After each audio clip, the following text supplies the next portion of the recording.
once again.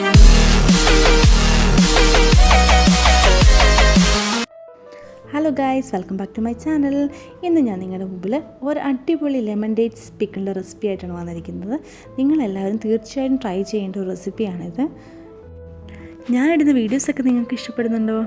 എന്നാൽ പിന്നെ എൻ്റെ ചാനലൊന്ന് സബ്സ്ക്രൈബ് ചെയ്തേക്കണേ. പിന്നെ ആ സൈഡിലുള്ള ബെൽ ബട്ടണും കൂടി ഒന്ന് അമർത്തിയേക്കണം. പുതിയ വീഡിയോസ് അപ്ലോഡ് ചെയ്യുമ്പോൾ അപ്പോൾ തന്നെ നിങ്ങൾക്ക് കാണാൻ വേണ്ടിയിട്ടാണ്.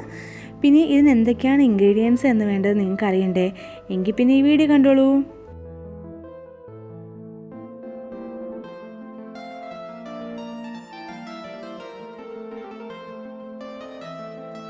1 കിലോ നാരങ്ങയാണ് ഞാനിവിടെ അച്ചാറിനായി ഉപയോഗിക്കുന്നത്. ആദ്യമേ തന്നെ പറയട്ടെ, ഇത് സാധാ അച്ചാർ പോലെ നമ്മൾ അച്ചാറിട്ടതിന് ശേഷം 1 മാസത്തിന് ശേഷം അങ്ങനെ എടുക്കുന്ന അച്ചാറല്ല. ഇത് ഞാൻ ആദ്യം കുറച്ച് ദിവസം ഉപ്പിലിട്ട് വെച്ചതിന് ശേഷം നാരങ്ങ നന്നായി സോഫ്റ്റ് ആയതിനു ശേഷമാണ് ഈ അച്ചാറിടുന്നത്. ഒരാഴ്ചയോളം 7 ദിവസം ഞാൻ ഈ നാരങ്ങ ഉപ്പിലിട്ട് വെച്ചിട്ടുണ്ടായിരുന്നു. പിന്നെ ഓർക്കേണ്ട ഒരു കാര്യം എന്താണെന്ന് വെച്ചാൽ, നമ്മൾ എല്ലാ ദിവസവും ഈ കുപ്പിയെ ഒന്ന് നന്നായി ഷേക്ക് ചെയ്ത് കൊടുക്കണം. ഇത് വേഗം സോഫ്റ്റായി കിട്ടാൻ വേണ്ടിയാണ് നമ്മൾ എല്ലാ ദിവസവും ഇത് കുലുക്കി കൊടുക്കേണ്ടത്. നാരങ്ങ നന്നായി കഴുകി ഉണക്കിയതിന് ശേഷം 4ആയി മുറിച്ചിട്ടാണ് ഇത് ഞാൻ ഉപ്പിലിട്ട് വെച്ചിരുന്നത്. കുരു കളയാൻ നിങ്ങൾക്ക് പറ്റുവാണെങ്കിൽ കുരുവും കൂടെ കളയണം. 7 മുതൽ 10 ദിവസം വരെ, ഇനി അതിൽ കൂടുതൽ ഇട്ട് കഴിഞ്ഞാൽ കുറച്ചും കൂടി ടേസ്റ്റാണ്. നിങ്ങൾക്ക് അത്രയും ദിവസം ഇത് ഉപ്പിലിട്ട് വെക്കാം. പിന്നീട് ശ്രദ്ധിക്കേണ്ട ഒരു കാര്യം എന്താണെന്ന് വെച്ചിട്ടുണ്ടെങ്കിൽ, ഒട്ടും വെള്ളം പാടില്ല. വെള്ളമെല്ലാം നന്നായിട്ട് ഉണങ്ങിയൊരു കണ്ടെയ്നറിൽ വേണം ഇത് നന്നായിട്ട് മൂടി വെക്കാൻ. ഇത് നോക്കുമ്പോൾ തന്നെ നിങ്ങൾക്ക് കാണാൻ പറ്റുന്നുണ്ട്, ഇത് ഓൾറെഡി ഉപ്പിലിട്ട് നന്നായി പഴകിയ ഒരു ലുക്കുണ്ട്. എന്ന് വെച്ചാൽ ഒരു 7 ദിവസം കൊണ്ടാണ് ഇങ്ങനെ വന്നിരിക്കുന്നത്. അപ്പം നിങ്ങൾ എല്ലാവരും ഇതുപോലെ ഉപ്പിലിട്ടിട്ട് വേണം ഒരു വട്ടം ട്രൈ ചെയ്ത് നോക്കാൻ. നല്ല പെട്ടെന്ന് തന്നെ നമുക്ക് യൂസ് ചെയ്യാൻ പറ്റുന്ന ഒരു പിക്കിളാണ്. പിന്നെ നമുക്ക് വേണ്ട ഡേറ്റ്സ് ആണ്. ഡേറ്റ്സ് ഞാനൊരു 15 മുതൽ 20 വരെയുള്ള എണ്ണ എടുത്തിട്ടുണ്ട്. അത് നന്നായി നെയ്യിൽ വഴറ്റിയിട്ട് എടുക്കണം. ഇത് ഞാൻ നെയ്യിൽ വഴറ്റിയിട്ട് വെച്ചിരിക്കുന്നതാണ്. ഇനി നമുക്കത് നേരിട്ട് ആഡ് ചെയ്ത് കൊടുത്താൽ മതി. പിന്നെ വേണ്ടത് ഇഞ്ചിയാണ്. ഇഞ്ചി കുറച്ച് നന്നായിട്ട് ഞാൻ എടുത്തിട്ടുണ്ട്. ഇഞ്ചി ആവശ്യത്തിന് നമുക്ക് അറിയാമല്ലോ. പിന്നെ ആണെങ്കിൽ വെളുത്തുള്ളി ഞാൻ നന്നായി തന്നെ എടുത്തിട്ടുണ്ട്. വെളുത്തുള്ളി ഇഞ്ചിയും ചെറുതായിട്ട് അരിഞ്ഞ് വെച്ചത്. പിന്നെ കുറച്ച് കറിവേപ്പില. പിന്നെ നമുക്ക് വേണ്ടത് എന്താണെന്ന് വെച്ചാൽ കടുക്, മുളക് പൊടി. ഇത് കാശ്മീരി മുളക് മാത്രമേ ഞാൻ എടുത്തിട്ടുള്ളൂ. ഇതൊരു 4-5 സ്പൂൺ കാശ്മീരി മുളക് പൊടിയുണ്ട്. ഇത് നിങ്ങളുടെ ആവശ്യാനുസരണം നിങ്ങൾക്ക് എടുക്കാം, കൂട്ടുകയോ കുറയ്ക്കുകയും ചെയ്യാം. ചിലവർ പച്ചമുളകും കൂടെ ഇതിനകത്ത് ആഡ് ചെയ്യുന്നുണ്ട്. അങ്ങനെയാണെങ്കിൽ നിങ്ങൾക്ക് ഇതിൻ്റെ എമൗണ്ട് കുറയ്ക്കാൻ പറ്റും. ഇത് ഞാൻ 1 ടേബിൾ സ്പൂൺ മഞ്ഞൾപ്പൊടി, പിന്നെ ആവശ്യത്തിനുള്ള ഉപ്പ്, പിന്നെ വേണ്ടത് ഉലുവാപ്പൊടി. ഉലുവാപ്പൊടി ഒത്തിരി യൂസ് ചെയ്യാൻ പാടില്ല, ചിലപ്പോൾ ഒരു കയ്പ്പ് ഫീൽ ചെയ്യും. അതുകൊണ്ട് ഉപ്പും ഉലുവാപ്പൊടിയൊക്കെ ആവശ്യാനുസരണം മാത്രമേ ഇടാവുള്ളൂ. നമ്മുടെ എമൗണ്ട് അനുസരിച്ച്, നമ്മുടെ നാരങ്ങയുടെ എമൗണ്ട് അനുസരിച്ച് ഇട്ടാൽ മതി. ഇത് ഞാനിപ്പോൾ 1 ടേബിൾ സ്പൂൺ എടുത്ത് വെച്ചിട്ടുണ്ട്, പക്ഷേ ഇടുമ്പോൾ അത്ര ഇടുന്നില്ല. പിന്നെ ആണെങ്കിൽ കായപ്പൊടിയാണ്. കായപ്പൊടി നമ്മുടെ ആവശ്യത്തിന്. പിന്നെ വിനീഗർ, എണ്ണ. എല്ലാവരും സാധാരണ യൂസ് ചെയ്യുന്നത് നല്ലെണ്ണയാണ്. പക്ഷേ എനിക്ക് നല്ലെണ്ണ, ഇത് ഞങ്ങൾ പെട്ടെന്ന് തന്നെ തീർക്കുന്ന ആൾക്കാരായതുകൊണ്ട് നല്ലെണ്ണ ഇട്ട് വെക്കേണ്ട ആവശ്യമില്ല. ഞങ്ങൾ സൺഫ്ലവർ ഓയിലാണ് അതുകൊണ്ട് യൂസ് ചെയ്യുന്നത്. നിങ്ങൾക്ക് എന്താണോ, ഇപ്പോൾ നല്ലെണ്ണ ഉണ്ടെങ്കിൽ കുറച്ചുകൂടി നല്ലതായിരിക്കും, നല്ല ടേസ്റ്റ് കിട്ടും. ഇനി അല്ല എങ്കിൽ സാധാ എണ്ണ യൂസ് ചെയ്യാം. ഇതൊക്കെയാണ് എൻ്റെ ഇൻഗ്രീഡിയൻസ്. നമുക്കൊരു പാൻ എടുത്ത് ചൂടാക്കാൻ വെക്കാം. പാൻ നന്നായി ചൂടായതിന് ശേഷം എണ്ണ അതിനകത്തേക്ക് ഒഴിച്ചു കൊടുക്കാം. പാൻ നന്നായി ചൂടായി. ഇനി നമ്മൾ അതിനകത്തേക്ക് എണ്ണ ആഡ് ചെയ്യുകയാണ്. എണ്ണ നന്നായി തന്നെ ചൂടായി വരുമ്പോൾ നമ്മൾ അതിനകത്തേക്ക് കടുക് ഇട്ട് കൊടുക്കണം.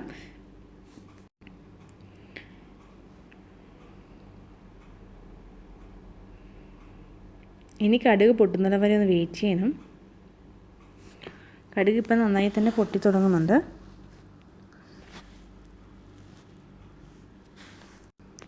ഇപ്പം നന്നായിട്ട് കടുകെല്ലാം പൊട്ടി. ഇനി നമുക്ക് ഇതിനകത്തേക്ക് ഇഞ്ചി ആഡ് ചെയ്ത് കൊടുക്കാം. ഇഞ്ചി ആഡ് ചെയ്തതിന് ശേഷം ജസ്റ്റ് ഒന്ന് ഇളക്കി കൊടുത്തതിന് ശേഷം വെളുത്തുള്ളി ആഡ് ചെയ്യാം.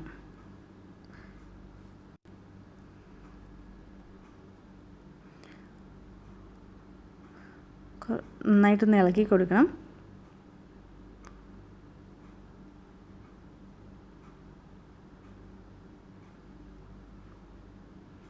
അതൊന്ന് ജസ്റ്റ് ഒന്ന് കളർ മാറി തുടങ്ങുമ്പോൾ തന്നെ നമുക്ക് അതിനകത്തേക്ക് വെളുത്തുള്ളി ആഡ് ചെയ്ത് കൊടുക്കാം.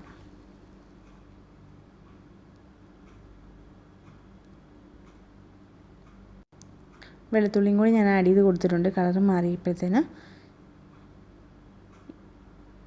ഇനി വെളുത്തുള്ളി ജസ്റ്റ് ഒന്ന് മൂപ്പിച്ചെടുക്കണം.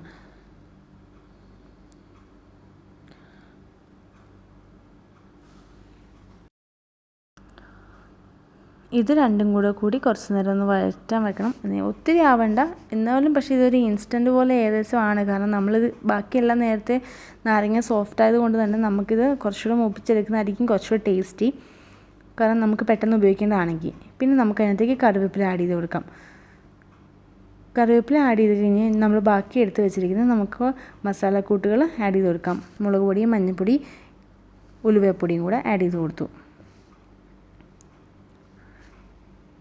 ഇനിയാണെങ്കിൽ നമ്മൾ ഇത് ജസ്റ്റ് ഒന്ന് വഴറ്റിയെടുക്കണം. ആ പച്ചമണം എല്ലാം മാറുന്നിടം വരെ ഇളക്കി കൊടുക്കണം. നിങ്ങൾ ആദ്യമായിട്ടാണ് ഇത് ഉണ്ടാക്കുന്നതെങ്കിൽ പൊടികളെല്ലാം അതിനകത്തേക്ക് നേരിട്ടിട്ട് കരിച്ച് കളയാതെ നിങ്ങൾ കുറച്ച് വെള്ളം ചേർത്ത് നിങ്ങൾ നാട്ടിൽ നമ്മുടെയൊക്കെ വീട്ടിൽ മീൻകറിയൊക്കെ വെക്കുന്ന പോലെ മസാലപ്പൊടികളിലകത്ത് കുറച്ച് വെള്ളം ചേർത്ത് കുഴച്ചിട്ട് വേണമെങ്കിൽ ഇട്ടാലും കുഴപ്പമൊന്നുമില്ല. അപ്പോൾ ആ പച്ചമണമൊക്കെ ഒന്ന് മാറി വന്നിട്ടുണ്ട്. പച്ചമണം മാറിക്കഴിഞ്ഞ് കഴിഞ്ഞാൽ തന്നെ ഇനി നമുക്ക് ഇതിനകത്തേക്ക് ഡേറ്റ്സ് ഇട്ട് കൊടുക്കാം. ഡേറ്റ്സ് ഓൾറെഡി ഞാൻ നെയ്യിൽ വറുത്ത് വെച്ചിരിക്കുന്നതാണ്. അതുകൊണ്ട് തന്നെ നേരിട്ടിട്ട് കൊടുത്താൽ മതി. നല്ല ടേസ്റ്റ് ആയിരിക്കും. ആ ഒരു ടേസ്റ്റിന് വേണ്ടിയാണ് കുറച്ച് നെയ്ക്കകത്താണ് ഞാൻ ജസ്റ്റ് ഒന്ന് വഴറ്റി വെച്ചിരിക്കുന്നത്. ഇനി ഞാൻ നേരിട്ട് എടുത്ത് കൊടുത്താൽ അധികം ഇളക്കേണ്ട ആവശ്യം വരത്തില്ല. കാരണം നമ്മൾ ഓൾറെഡി നെയ്ക്കകത്തിട്ട് ജസ്റ്റ് ഒന്ന് ഫ്രൈ ചെയ്തത് കൊണ്ട് ജസ്റ്റ് ഒന്ന് ഇളക്കി കൊടുത്താൽ മതി. അതിൽ കൂടുതൽ ഇളക്കി കൊടുക്കേണ്ട ആവശ്യമില്ല.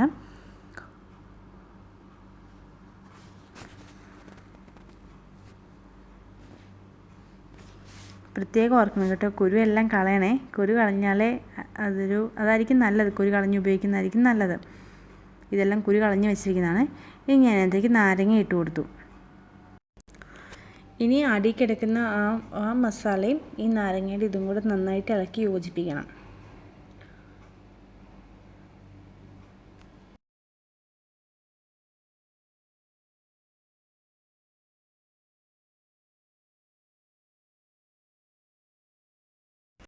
മസാലയൊക്കെ നാരങ്ങയ്ക്കകത്ത് പിടിക്കാൻ വേണ്ടിയാണ് കുറച്ച് നേരം നന്നായിട്ട് ഇളക്കി കൊടുക്കണം. കാരണം ഞാൻ ആദ്യമേ പറഞ്ഞല്ലോ, ഇത് നമുക്ക് ഇപ്പോൾ അച്ചാറിട്ട് അപ്പം തന്നെ നമുക്ക് കഴിക്കാൻ പറ്റുന്ന ഒരു അച്ചാറാണിത്. അപ്പോൾ നാരങ്ങയൊക്കെ ഓൾറെഡി നല്ല സോഫ്റ്റാണ്. അപ്പം കുറച്ചൊന്ന് ഇളക്കി കൊടുത്ത് ആ മസാലാസ് എല്ലാം ഒന്ന് പിടിക്കുന്നതിന് വരെ വെയിറ്റ് ചെയ്യുക. എന്നിട്ട് ഞാൻ കുറച്ചൊരു തിളപ്പിച്ചാറിച്ച് വെള്ളം ഒഴിച്ച് കൊടുക്കുന്നുണ്ട്. കുറച്ചൊരു വാട്ടറി ആയിട്ടിരിക്കുന്നതാണ് ഞങ്ങൾക്കിഷ്ടം. അതുകൊണ്ടാണ് കുറച്ച് വെള്ളം ആഡ് ചെയ്ത് കൊടുക്കുന്നത്.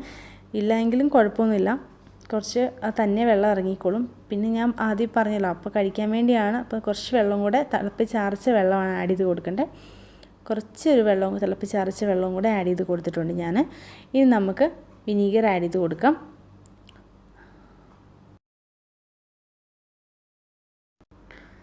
ഞാൻ വിനീഗർ ആഡ് ചെയ്ത് കൊടുക്കാൻ പോവാണ്. വിനീഗർ ആഡ് ചെയ്ത് കൊടുക്കുമ്പോൾ ഞാനിവിടെ ഒരു 3 അടപ്പോളം വിനീഗർ ആഡ് ചെയ്യുന്നുണ്ട്. എന്നിട്ട് നന്നായിട്ട് വീണ്ടും ഇളക്കി യോജിപ്പിക്കണം. തണുത്തതിന് ശേഷം പ്രത്യേകം ഓർക്കണം, തണുത്തതിന് ശേഷം വേണം വിനീഗർ ആഡ് ചെയ്ത് കൊടുക്കാൻ. ഇപ്പോൾ വിനീഗറെല്ലാം ആഡ് ചെയ്ത് കൊടുത്തിട്ടുണ്ട്. ഇനി നമുക്ക് ഇപ്പം തന്നെ കഴിക്കാൻ പാകത്തിന് ആയിട്ടുള്ള അച്ചാർ റെഡി ആയിട്ടുണ്ട്. എങ്ങനെ ഇത് കണ്ടു കഴിഞ്ഞിട്ട് നിങ്ങൾക്കും കഴിക്കാൻ തോന്നുന്നുണ്ടോ?